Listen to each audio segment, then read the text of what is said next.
لیبلوکم، اللہ کہتے ہیں میں نے آسمانوں اور زمینوں کو کیوں بنایا؟ لیبلوکم ایکم احسن عملا، تاکہ اللہ تمہیں آزمائے کہ تم میں عمل کے لحاظ سے اچھا کون ہے۔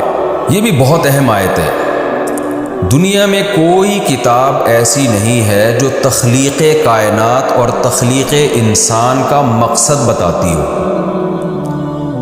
قرآن کہہ رہا ہے نا سورہ ہود کی ابتدا میں احکمت آیاتہ، اس کی آیات کو ہم نے مضبوط کر دیا، بہت اس کے جو مضامین ہیں وہ بڑے مضبوط مضامین ہیں، یعنی دلائل کے لحاظ سے اور دعوے کے لحاظ سے، اور اس میں جو کلیئرٹی ہے وہ بہت ہی واضح ہے۔ ثم فصلت، پھر اس کو ہم نے ڈیٹیل سے بیان کیا ہے۔ تو اسی بیان میں یہ بھی ہے کہ دنیا کا ایک بہت امپورٹنٹ سوال یہ ہے جو پوری دنیا کے لیے ایک چیلنج ہے کہ یہ سب کچھ ہے کیوں؟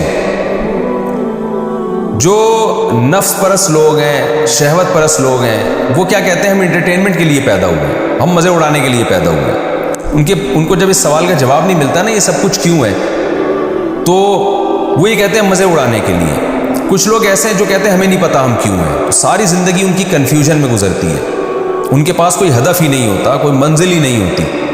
قرآن نے انسانوں پر بہت بڑا احسان یہ کیا ہے کہ ان کو ان کی پیدائش کا مقصد بتا دیا۔ وہ مقصد کیا ہے کہ اللہ کہتے ہیں میں نے آسمانوں اور زمینوں کو کیوں بنایا؟ لیبلوکم، تاکہ اللہ تمہیں یعنی انسانوں اور جنات کو آزمائے، ایکم احسن عملا، تم میں سے زیادہ اچھا کون ہے عمل کے لحاظ سے۔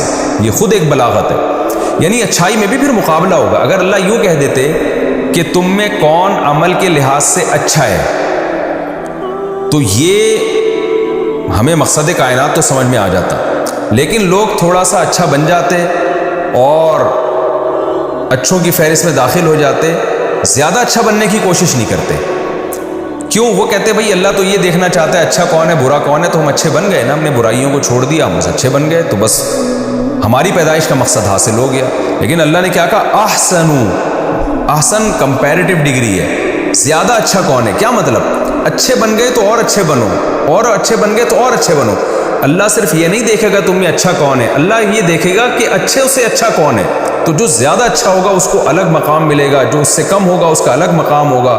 تو صرف اچھا بننا یہ بھی مقصد نہیں ہے، اچھے سے پھر مزید اچھا بننا، پھر مزید اچھا بننا، اس کی جستجو میں تم لگ جاؤ اور برائی سے اپنے آپ کو بچانے کی کوشش کرو۔ تو یہ اللہ تعالیٰ نے اس آیت میں ہمیں ہمارا ہدف بتایا ہے، اور ہمیں اپنی زندگی اسی مقصد کو سامنے رکھ کے گزارنی چاہیے کہ ہم اچھے بن کے دنیا سے جائیں۔ اچھے بننے کے لیے اچھے اعمال ضروری ہیں، اچھے سے اچھا عمل کریں اور ہر برے سے برے عمل کو ہم چھوڑنے کی کوشش کریں۔ وَلَئِن قُلْتَ إِنَّكُمْ مَبْعُوثُونَ مِن بَعْدِ الْمَوْتِ، کیا بلاغت ہے قرآن کی۔ قرآن کہتا ہے میں نے تمہیں اس لیے پیدا کیا، کائنات کو اس لیے بنایا تاکہ انسانوں کو آزمائے کہ ان میں اچھے سے اچھا کون ہے۔ تو فوراً ایک سوال کھڑا ہوتا ہے، اے اللہ ہم اچھے بن گئے تو نتیجہ کیا ہوگا؟ بھائی مرنا تو سب نے، اچھے سے اچھا بن جاؤ تو بھی موت ہے، برے سے برا بن جاؤ تو بھی موت ہے۔ تو فوراً دماغ جاتا ہے آخرت کی طرف کہ ظاہر ہے جب اللہ نے آزمایا ہے، لیبلوکم، لیبلوا کا مطلب کہ اللہ نے تمہیں آزمائش کے لیے پیدا کیا ہے، تو آزمائش کی ڈیفینیشن ہی یہی ہے کہ جو اس میں کامیاب ہوگا اس کو اس کا بدلہ ملے گا، اور جو ناکام ہوگا اس کو سزا ملے گی۔ فوراً آخرت کی طرف ذہن جاتا ہے۔ مشرکین آخرت کا مذاق اڑاتے تھے، تو قرآن نے فوراً کہا کہ ہم نے تمہیں پیدا آزمائش کے لیے کیا ہے، تو وہ آزمائش کا تو مطلب ہی ہے کہ قیامت قائم ہوگی۔ اس کائنات کو بنانے کا گویا مقصد یہی ہے کہ جنت اور جہنم کا وجود اور اس کا تصور تمہارے دماغوں میں بیٹھ جائے، اور موت کے بعد کی زندگی پر تم یقین لے آؤ۔ لیکن ہوتا کیا ہے کہ جو کائنات کا سب سے بڑا مقصد تھا، اسی مقصد کا یہ مشرکین مذاق کیسے اڑاتے ہیں، تو اس کا آگے قرآن تذکرہ کر رہا ہے۔ وَلَئِن قُلْتَ، اے نبی اگر آپ کہیں، إِنَّكُمْ مَبْعُوثُونَ مِن بَعْدِ الْمَوْتِ، کہ موت کے بعد تمہیں دوبارہ زندگی ملے گی، تاکہ کائنات بنانے کا جو مقصد تھا، انسان کی پیدائش کا جو مقصد تھا کہ انسان کو آزمایا جائے، اور ظاہر آزمایا اسی لیے جاتا ہے کہ اس کو بعد میں بدلہ دیا جائے، تو اور وہ قیامت قائم کیے بغیر ممکن نہیں ہے، چونکہ دنیا میں انسان کو بدلہ نہیں ملتا پراپر، بہت سے اچھے لوگ پس جاتے ہیں، بہت سے برے لوگ ترقی کر جاتے ہیں۔ تو اے نبی، کائنات کا مقصد ہی قیامت قائم کرنا ہے، لیکن یہ کیسے بدبخت لوگ ہیں جب آپ ان سے کہتے ہیں وَلَئِن قُلْتَ إِنَّكُمْ مَبْعُوثُونَ مِن بَعْدِ الْمَوْتِ، لیکن جب آپ ان سے کہتے ہیں کہ تم موت کے بعد دوبارہ زندہ ہوگے، لَيَقُولَنَّ الَّذِينَ كَفَرُوا، تو یہ کافر لوگ جواب میں کیا کہتے ہیں؟ إِنْ هَذَا إِلَّا سِحْرٌ مُبِينٌ، یہ قرآن ایک کھلا ہوا جادو ہے، اس کے علاوہ کچھ بھی نہیں ہے۔ یعنی عجیب عجیب باتیں کر رہا ہے قرآن کہ موت کے بعد دوبارہ زندگی، اور جادو اس لیے کہہ رہے تھے کہ باتیں عجیب کر رہے ہیں لیکن اثر دل پہ بہت ہوتا ہے۔ تو جادوگر کی باتیں کیا ہوتی ہیں؟ غلط ہوتی ہیں نا جادوگر کی، لیکن اثر ہو رہا ہوتا ہے اس کا، آدمی متاثر ہو رہا ہوتا ہے۔ تو وہ بھی کہتے تھے قرآن کی باتیں 100% غلط ہیں لیکن اثر ہو رہا ہے، تو یہ جادو کے سوا کچھ بھی نہیں ہے۔ یعنی قرآن کے دعووں کو اہمیت دینے کے لیے تیار ہی نہیں ہے، جادو کہہ کے اثر تو ان پہ بھی ہوتا تھا کہ یار یہ بات تو بالکل ٹھیک ہو رہی ہے، اور دل تبدیل ہونا شروع ہو جاتا تھا ان کا، لیکن فوراً جادو کہہ کے جو ہے نا اس اثر کو ختم کر دیتے تھے۔ تو قرآن کہہ رہے کہ ہمارا دعویٰ کتنا واضح ہے کہ کوئی نہ کوئی مقصد تو ہوگا نا اس کائنات کو بنانے کا، اس پورے نظام کو اللہ نے ابھی بلا وجہ جو ہے نا چلا دیا، بے مقصد بس ایسے ہی پیدا کر دیا، اور انسانوں کو مار مار کے ختم کر رہا ہے، کوئی اچھا کر کے جائے برا کر کے جائے، سب کا انجام سیم کر رہا ہے۔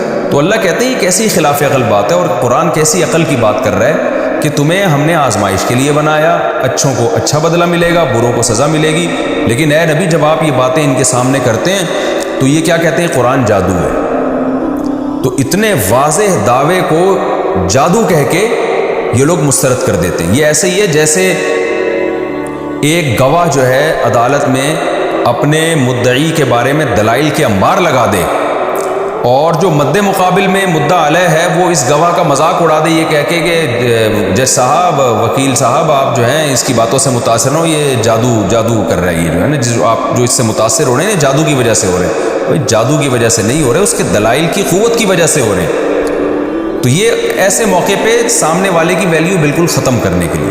تو قرآن بھی کہہ رہا ہے کہ اتنی واضح بات ہے کہ موت کے بعد زندگی ہے، جنت جہنم ہے، تاکہ اچھوں کو اچھا بدلہ ملے، بروں کو سزا ملے، لیکن اے نبی جب آپ ان کے سامنے یوں آپ کہتے ہو کہ موت کے بعد تم دوبارہ زندہ ہوگے، تو کیا کہتے ہیں؟ ان ھذا الا سحر مبین، یہ تو کھلا ہوا جادو ہے، یعنی قرآن جس کی آپ آیتیں ہم پہ پڑھ پڑھ کے سنا رہے ہیں۔ وَلَئِنْ أَخَّرْنَا عَنْهُمُ الْعَذَابَ إِلَىٰ أُمَّةٍ مَّعْدُودَةٍ، اور قرآن کہتا ہے کہ اس بدبختی کی وجہ سے ہم اگر ان کو فوراً عذاب نہیں دیتے، ہونا تو یہ چاہیے تھا جب یہ اس طرح کی باتیں کریں تو جو آخرت میں عذاب ہونا ہے وہ دنیا میں ہی ہو جائے، لیکن ہم اس عذاب کو مؤخر کرتے ہیں کیونکہ دنیا امتحان کی جگہ ہے۔ تو ہونا یہ چاہیے تھا کہ اس مہلت سے فائدہ اٹھا کے توبہ کرنے کی کوشش کریں، غور و فکر کریں، چلو جی ہمیں اللہ نے کچھ دن زندہ رہنے کے لیے دے دی، ہم اسلام کے بارے میں تحقیق کرتے ہیں، مزید سوچتے ہیں۔ نا نا نا نا نا، اور ہٹ دھرمی، یعنی ہم نے عذاب کو مؤخر کیا ایک ٹائم تک کے لیے، اس مؤخر کرنے کا فائدہ اٹھانے کے بجائے اور بدبختی کرنا شروع کر دیتے ہیں۔ وہ بدبختی کیا ہے؟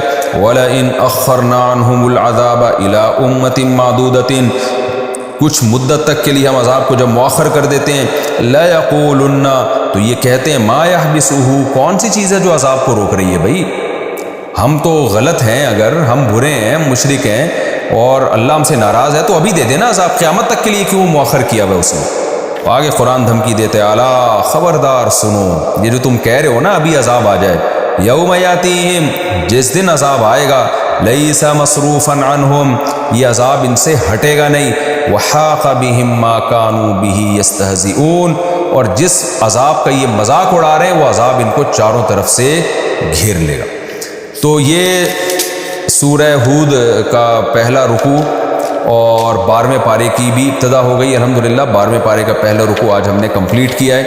اس رکوع کا میں 2 لفظوں میں خلاصہ پیش کر دیتا ہوں۔ پہلے تو اللہ نے اس سورت کی تعریف کی، کہ قرآن کی تعریف کی کہ اس کی آیتیں مضبوط اور محکم ہیں، اور اس میں ہم نے تفصیل سے اس کو بیان کیا ہے، اور اس کے اہم مضامین کیا ہیں وہ بھی اللہ نے بیان کر دیے، کہ اللہ کے سوا کسی کی عبادت نہیں ہوگی، اور جو کچھ برائی ہو چکی ہے انستغفروا ربکم، اپنے رب سے آج توبہ اور استغفار کرو، اور ثم توبوا الیہ، پھر اسی کی طرف قائم رہو، اور الی اللہ مرجعکم، لوٹ کر تم نے اللہ کی طرف جانا ہے۔ جو اسلام کے خلاف سازشیں کر رہے ہیں ان کو بھی ڈرایا گیا ہے کہ تمہاری یہ سازشیں پیغمبر کے خلاف نہیں ہیں، اصل میں اللہ کے خلاف ہیں، تو اللہ سے تم چھپ نہیں سکتے۔ اور پھر دینداروں کو موٹیویشن کے لیے کہ دین پر چلنے میں رزق کی تنگی کا اگر تم شکار ہو رہے ہو تو اس میں اللہ پہ توکل کرو، وما من دابۃ الا علی اللہ رزقھا، رزق اللہ نے اپنے ذمے لیا ہوا ہے، وہ کہیں سے بھی تمہیں رزق پہنچا کے چھوڑے گا، کہیں کچھ بھی ہو جائے گا وہ تمہارے حصے کی روزی تمہیں پہنچائے گا، تمہیں بھوکا نہیں مارے گا۔